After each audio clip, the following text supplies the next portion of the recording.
Mitä islam on? Islam on uskonto, joka opettaa uskomaan yhteen Jumalaan, Allah, ja olemaan kiltti ja reilu kaikille. Tässä on yksinkertaisia asioita islamista. 1. Usko yhteen Jumalaan.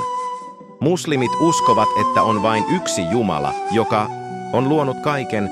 Muslimit kunnioittavat myös muita profeettoja, kuten Abrahamia, Moosesta ja Jeesusta, aivan kuten kristinuskossa ja juutalaisuudessa.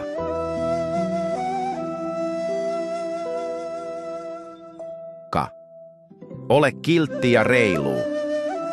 Islam opettaa olemaan ystävällinen, rehellinen ja reilu kaikille. Islamin mukaan meidän pitää auttaa köyhiä ja niitä, jotka tarvitsevat apua.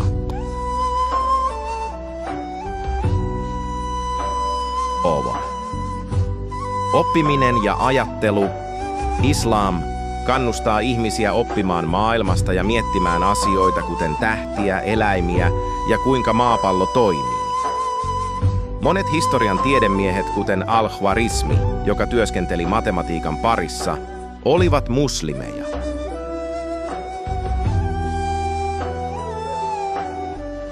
4.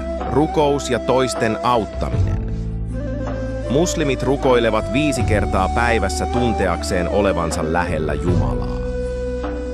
Ramadanin aikana he paastoavat, eivät syö tai juo päivällä, jotta he ymmärtäisivät, miltä nälkäisistä ihmisistä tuntuu.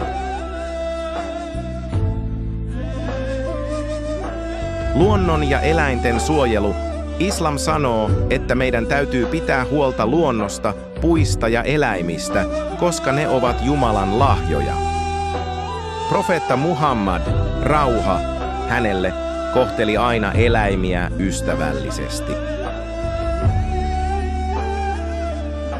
6.